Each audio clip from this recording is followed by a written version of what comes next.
nih anak halu doang gitu. Alah nih anak cuman ngomong doang gitu. Ya karena emang kenyataannya itu kayak nggak mungkin. Tapi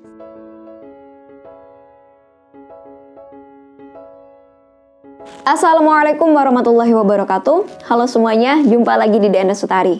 Selain ngobrolin tentang sholawat, beberapa video aku juga ngebahas tentang law of attraction, terus scripting, kemudian juga kita pernah ngebahas tentang quantum ikhlas.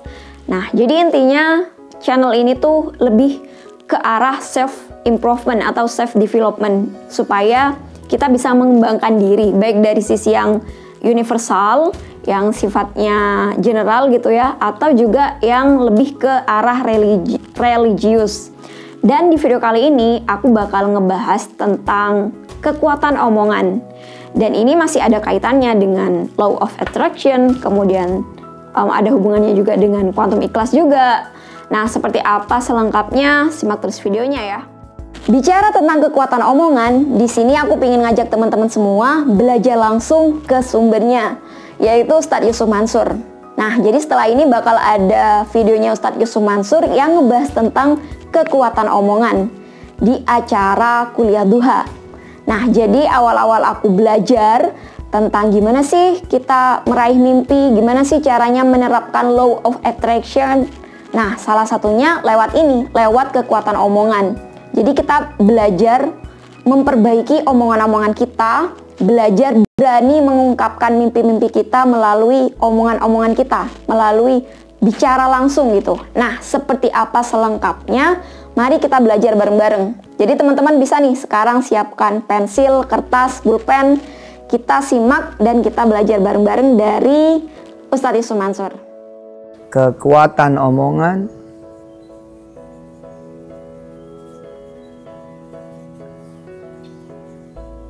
bagian 3. Bagian pertama kemarin bahwa omongan itu punya kekuatan. Ya. Maka itu harus hati-hati. Kemudian harus bicara yang baik-baik. Bicara yang benar, yang positif, yang punya impian gitu loh.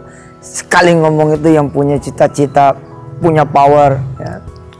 Kalau ke manusia, ingat, kalau ke manusia namanya omongan. Kalau ke Allah namanya doa. Kemudian di pertemuan kedua kemarin omongan itu perdengarkan. Minimal perdengarkan kepada siapa? Kepada diri kita sendiri. Kita bicara. Let your coping, ya, dengerin you. Bahasa Inggris tuh. Let your coping, pakai S kupingnya ya, karena dua kan. Let your copings, let your copings, let your ears, ya. Dengerin you, dengerin kamu, oke? Let your hatis, kalau single hati. Bingung nih anak-anak kaya, bahasa Inggris kayak gitu ya. Ya ini namanya suplis. Let your hatis, let your hearts, ya. Hati-hati kalian semua. Let your hatis juga dengerin you. Yang positif itu loh. Let your minds, let your pikiran, dengerin you, dengerin. Pikiran tuh jangan sampai nggak ngedenger cita-cita kamu. Pikiran tuh nggak bisa dicari-cari gitu di dalam otak kalian semua. Ternyata nggak ada cita-cita kalian, tidak ada impian kalian, tidak ada keinginan kalian, sepi gitu. Hambar, ibarat kata nasi nggak ada garamnya, sayur nggak ada garamnya. Bagus Ustadz, sehat, iya, no salt, no gorengan, no apa lagi, sugar, no rice, sekalian aja no eat, nggak makan. Let your kuping dengerin you, let your hadis dengerin you, let your minds listen to your dream. Ya, minimal itu diri kita sendiri, oke? Minimal kita bicara kepada diri kita sendiri. Lebih bagus lagi kemudian ada yang kita ajak bicara, ada yang kita perdengarkan kepada orang lain. Makin banyak orang yang mendengar,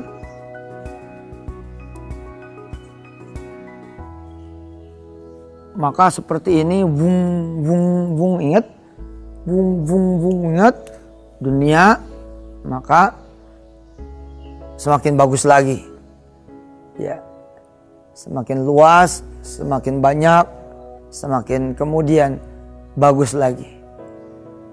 Orang yang satu akan bicara kepada orang yang lain, pada orang lain lagi, pada orang lain, terus gitu. Saya belajar dari ibu saya.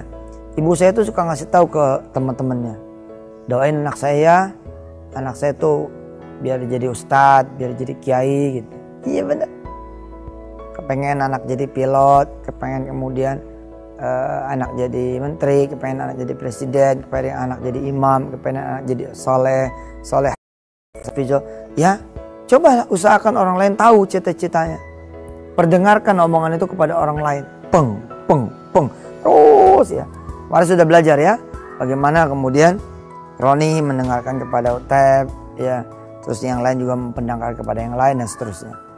Baik, yang ketiga ini, di pertemuan yang ketiga kita belajar tentang kekuatan omongan. Ya, omongan itu sering-seringlah,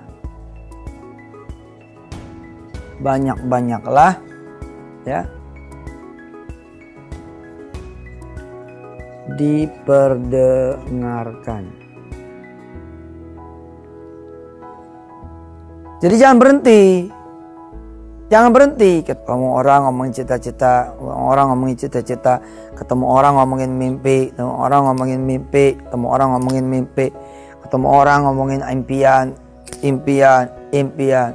Kalau perlu, kalau lagi sepi sendiri tuh cari orang lain. Bicarain impiannya, bicarain cita-citanya. Suami ketemu istri ketemu suami, yang dibicarakan impian, cita-cita, kira-kira begitu. Diperdengarkan, sering-sering. Di meja makan itu ya, ngomong, "Dek, mana ya? Nih anak kita nih. Insya Allah mudah-mudahan dia jadi penghafal Quran." Ketemu adik, "Dek, ponakanmu itu loh, mudah-mudahan dia jadi penghafal Quran." Ketemu ipar, ketemu ponakan yang lain, ketemu besan, ketemu guru, ketemu teman-teman, omongin. Dan omonginlah tentang cita-cita itu. Jadi ada di situ gitu loh. Ada di frekuensi itu. Misalkan kayak kepengen rumah yang kita inginkan tuh yang seperti ini loh. Terus omongin seputar cita-cita itu gitu. Pengen punya perusahaan IT. Ya, sering-seringlah bicara tentang IT. Kepengen punya rumah sakit. Sering-seringlah bicara obat. Sering-sering bicara tentang medis, tentang kedokteran, tentang arsitektur, tentang bangunan rumah sakit. Sering-sering lihat gambarnya. Sering-sering berburu kemudian arsitektur rumah sakit, pergi sana, pergi sini, ke rumah sakit sana, ke rumah sakit sini, bukan berobat, tapi melihat manajemennya, melihat kemudian layoutnya, melihat kemudian bentuknya dan lain sebagainya. Yang nomor 3, omongan itu sering-seringlah, banyak-banyaklah diperdengarkan. Bisa jadi orang-orang akan bosan ngedengerin kalian itu ngomong. Orang-orang akan bosan mendengar jemaah ngomong. Orang-orang akan bosan kemudian ya mendengar cita-cita situ, impian situ. Ah, kamu nih omongnya nggak ada yang berubah, itu melulu. Maka carilah yang tidak pernah bosan mendengar. Carilah yang tidak pernah menghindar ketika kita bicara tentang cita-cita kita. Carilah yang tidak pernah kemudian bahkan mencibir. Dia bahkan membantu kita. Siapa? Yakni Allah Subhanahu wa ta'ala. sering-seringlah perdengarkan omongan itu, bicara tentang apa yang kita inginkan itu dalam bentuk apa? Dalam bentuk doa. Insya Allah kita akan. Nah, gimana teman-teman? Udah dapet insight kan dari ceramahnya beliau, dari pembahasannya beliau tentang kekuatan omongan? Nah, dari situlah aku dulu belajar untuk memperbaiki omongan aku. Belajar untuk berani mengungkapkan mimpi-mimpi aku. Nah, jadi gini, aku bakal nyeritain secara singkat gimana dulu aku bisa ke Jepang. Nah, salah satunya itu aku mengawalinya dengan berani ngomong impian aku kepada orang lain. Aku belajar untuk berani ngomong tentang impian aku kepada orang-orang di sekitar aku, kepada keluarga, kepada teman-teman terdekat. Nah, gimana posisinya waktu itu? Ya nggak punya duit, terus juga prestasi waktu kuliah juga biasa-biasa aja, IPK juga biasa gitu ya, standar banget. Terus ya posisinya kayak nggak mungkin gitu, nggak mungkin banget. Nah, cuman kan kita udah belajar bahwa impian nggak ada hubungannya dengan kenyataan, karena kita bergantungnya kepada Allah. Kita percaya bahwa Allah itu bisa mengubah keadaan, yang menguasai langit bumi, yang menguasai kehidupan kita. Jadi nggak ada hubungannya gitu antara impian dengan kenyataan.